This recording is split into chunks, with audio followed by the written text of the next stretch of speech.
Visakha fishing హార్బర్లో తీవ్ర ఉద్రిక్తత చోటు చేసుకుంది. మంత్రి కొల్లు రవీంద్ర కారును మత్స్యకారులు అడ్డుకున్నారు. గల్లంతైన మత్స్యకారుల ఆచూకీ చెప్పాలని కుటుంబ సభ్యులు డిమాండ్ చేస్తున్నారు. గల్లంతైన మత్స్యకారులు ఇంకా ఆచూకీ లభించకపోగా మత్స్యకారులు ఇక లేరని నిర్ధారించామంటూ మంత్రి కొల్లు రవీంద్ర వ్యాఖ్యానించారు. దీంతో తమ కుటుంబ సభ్యుల ఆచూకీ తెలియజేయాలని డిమాండ్ చేస్తూ బాధిత కుటుంబాలు ఆందోళనకు దిగాయి.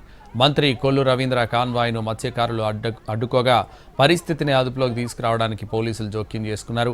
ఈ క్రమంలో ఆందోళన చేస్తున్న మహిళలను పోలీసులు బలవంతంగా పక్కకు లాగడంతో హార్బర్ వద్ద ఉద్రిక్త పరిస్థితులు నెలకొన్నాయి.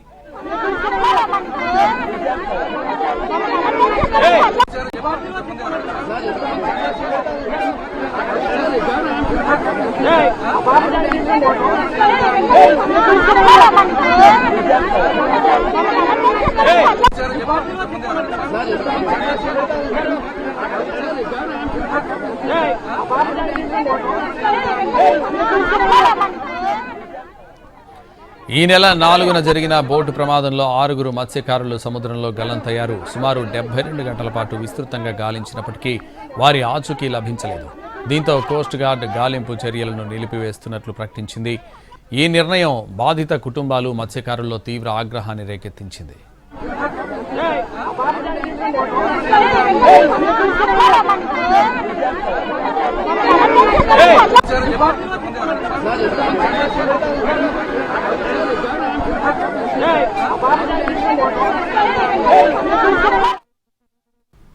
మరింత సమాచారం మా ప్రతినిధి చిరంజీవి అందిస్తారు. మత్స్యకారుల గల్లంతే ఈ రోజుకి 5వ రోజు అవుతుంది. ఇంకా ఆచూకీ లభ్యం కాలేదు. నిన్న అర్ధరాత్రి వరకు కూడా వారి కోసం గాలింపు చర్యలు చేపట్టారు. అయినా సరే వాళ్ళ ఆచూకీ లభ్యమవడంతో కొద్దిసేపటి క్రితమే మంత్రి కొల్లు రవీంద్ర మత్స్యకార బాధిత కుటుంబాలు ఏవైతున్నాయో వాళ్ళకి 10 లక్షల రూపాయల చొప్పున చెక్కులు అందించడం జరిగింది. ఈ నేపథ్యంలోనే కాస్త స్వల్ప ఉద్రిక్తత కూడా చోటు చేసుకుంది. మత్స్యకారులు కూడా మంత్రి వెళ్తున్నటువంటి క్రమంలో కారును కూడా అడ్డుకున్నారు. తర్వాత పోలీసులకి మత్స్యకారులకి మధ్య కాస్త తోపులాట కూడా జరిగింది. అసలు వాళ్ళ డిమాండ్స్ ఏంటి అనేది ప్రస్తుతం మత్స్యకారులు ఉన్నారు, వాళ్ళతో మాట్లాడే ప్రయత్నం చేద్దాం. ఎందుకని అడ్డుకోవడం జరిగింది, మీ యొక్క డిమాండ్స్ ఏంటి? స్టార్టింగ్ లో ఫస్ట్ నుంచి రూల్ యాక్ట్ ప్రకారంగా ఇప్పటి నుంచి వస్తున్నది 5 లక్షల రూపాయలు అని చెప్పేసి ప్రభుత్వం ఉండేటప్పుడు కూడా 5 లక్షలు ఇచ్చేవారు.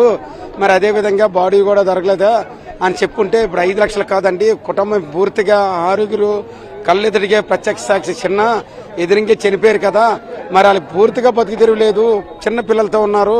ఇలా చెప్తే గౌరవనీయులైన కొల్లు రవీంద్ర గారు, అలాగే మినిస్టర్ గారు, మన కమిషనర్ గారు, మా లోకమాధవ్ గారు అందరు కలిసి వచ్చి ఈ రోజు తక్షణమే ఇచ్చేదేదో సీఎం ఫండ్ ఒక 5, ఇన్సూరెన్స్ ఒక 5 కలిపి టోటల్ 10 లక్షల రూపాయలు ఇవ్వడం జరిగింది. అది ఇచ్చేదేదో 20 నుంచి 30 లక్షల వరకు ఇస్తే ఆ కుటుంబం కూడా కొంచెం బాగుంటుందని చెప్పేసి ఇప్పుడు ఏమిచ్చినా ప్రజలకు సమాధానం చెప్పాలి. ఒక మత్స్యకారుడు కదా, తీర ప్రాంతం నుంచి అందరూ ఉన్నారు, ఇక్కడ నుంచి చెప్పారు. గతంలో ఎంత ఇచ్చేవాళ్ళు? ఈ విధంగా ఏదైనా ప్రమాదం జరిగి మృతి చెందిన గల్లంతైన ఎంత ఇచ్చేవాళ్ళు? బాడీ దొరికిన తర్వాత దాన్ని ఐఎఫ్ఐఆర్ కట్టి ఆ బాడీ దొరికిన తర్వాత పోస్ట్ మార్టం చేసి దానికి 3-4 సంవత్సరాలు పట్టేసిందండి అప్పుడు ఇచ్చేసరికి.